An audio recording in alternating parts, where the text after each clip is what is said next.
The Conservatives have blamed low voter turnout for their humiliating losses in Kingswood and Wellingborough last night. Speaking in Essex this morning, the Prime Minister said these by-elections had been particularly challenging. Always difficult for incumbent governments, and the circumstances of these by-elections were, of course, particularly challenging. Now, I think if you look at the results, very low turnout, and it shows that we've got work to do to show people that we are delivering on their priorities, and that's what I'm absolutely determined to do, but also shows that there isn't a huge amount of enthusiasm for the alternative in Keir Starmer and the Labour Party, and that's because they don't have a plan, and if you don't have a plan, you can't deliver real change, and when the general election comes, that's the message I'll be making to the country. Well, Labour also sealed a victory in the Northamptonshire and South Gloucestershire constituencies, stealing both Tory safe seats and overturning huge Conservative majorities. In Wellingborough, Labour's Jen Kitchen won a swing of 28.5% of the vote, the second biggest swing since 1945 and the largest ever fall in the Tory vote share. And in Kingswood, Damien Egan overturned a Tory majority of more than 11,000 to win Chris Skidmore's former seat. Joining us now live from Wellingborough is TalkTV's political correspondent Alicia Fitzgerald. Hi, Alicia. What's the atmosphere like up there? Pretty grim if you're a Tory, I'd imagine. Yes, we're a good few hours into what has been effectively a really bad day for the Conservatives, a really good day for Labour and a pretty decent day for the Reform Party as well. Labour winning two big key by-elections here today, Reform coming third in both and getting quite a big chunk of the vote share actually there, and the Conservatives coming second and losing both of these seats. Now, Rishi Sunak obviously really keen to say that this is normal, as we saw in that clip that you just played, him saying that it's really hard for incumbent governments to win by-elections mid-term, but he has already faced some backlash to that. For example, the New Conservatives, they're a faction towards the right of the party, have released a statement saying that the Conservatives need to have a change of game plan. They want better policies, and even Andrea Jenkins, a Conservative MP towards the right of the party, who has not been Rishi Sunak's biggest fan, if I can put it that way, is now using these by-election losses to renew her calls to actually oust Rishi Sunak as the leader of the Conservative Party. So the faction's still very much in full force, and these by-elections really highlighting that. Alicia, thank you ever so much. We can now speak to TalkTV correspondent Alex Barker, who is in Kingswood. Hi, Alex. Hi, yes, let's start with the background to this one. This was Chris Skidmore's seat. He held it for the Conservatives since 2010, and he resigned last month over the government's environmental policies. He didn't like their decision to issue new licences for oil and gas. So they did have a majority of 11,000 here when the by-election started. Labour have overturned that. It wasn't quite as dramatic a swing as we saw in Wellingborough. It was about 16% in favour of Labour, and that was more than enough. So they now have a majority of over 2,000 here and a new Labour MP, Damien Egan. He's actually the former mayor of Lewisham in London, and he had to step down from that position last month in order to stand in this by-election. Now, of course, it's not just about Labour winning votes in these by-elections, it's also Conservatives losing them, and they lost about 20% of the vote share here.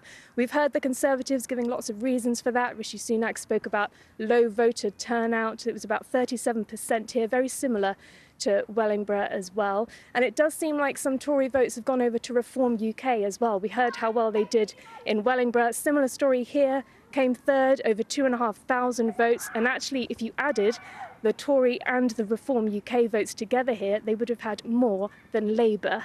Worth mentioning the Lib Dems here as well, because they really were nowhere in this. They'll actually lose their deposit because they didn't get even 5% of the votes here. Now, of course, all these by-elections are being looked at in the light of a general election which is coming our way. We're all gearing up for that next year, or later this year, sorry. But the interesting thing about this constituency is it won't actually exist by the time we get to the general election. So it's being redistributed. They're sort of redoing the map of the constituencies in the UK, and Kingswood is disappearing. It's being redistributed between 3 other constituencies. So actually, if Damien Egan or indeed any of the other candidates want to run again in the general election, they'll have to pick a different constituency. Thanks, Alex.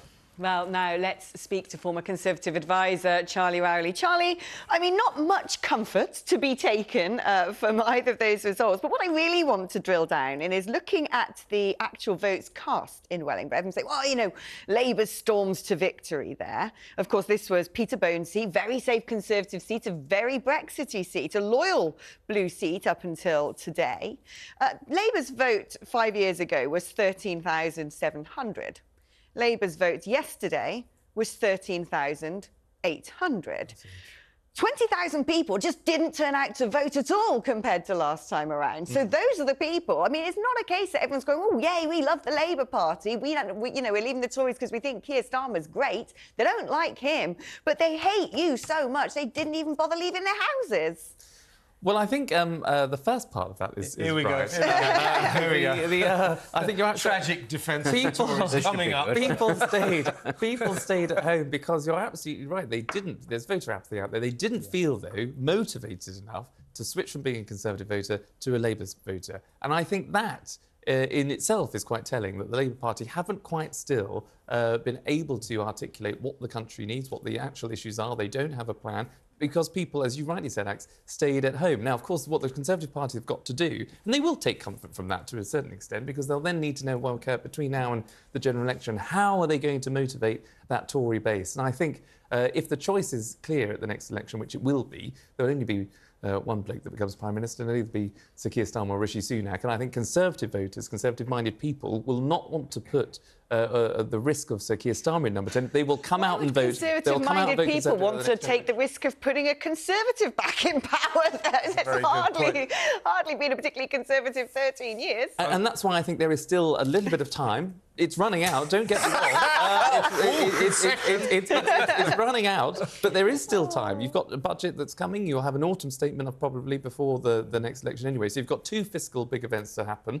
Inflation is coming down. I wouldn't look forward to those if I were you, Charlie. Inflation is coming down, as predicted, even though with the technical recession that we're in, because obviously that was at the back end of last year. The economy is picking up now. Inflation is predicted to come down to 2%, which is what the Bank of England target wants. So there will be things that are happening in terms of the economy, which is, let's not forget, the number one issue that people face in this country, which is the cost of living crisis. So there will be hopefully, some good news in that regard. We'll have to see about all the other pledges, but just when it comes to the cost of living, which, as I say, is the number one issue that voters care about in this country, that is something that the Conservatives may take comfort from. Charlie, you deserve a drink after that.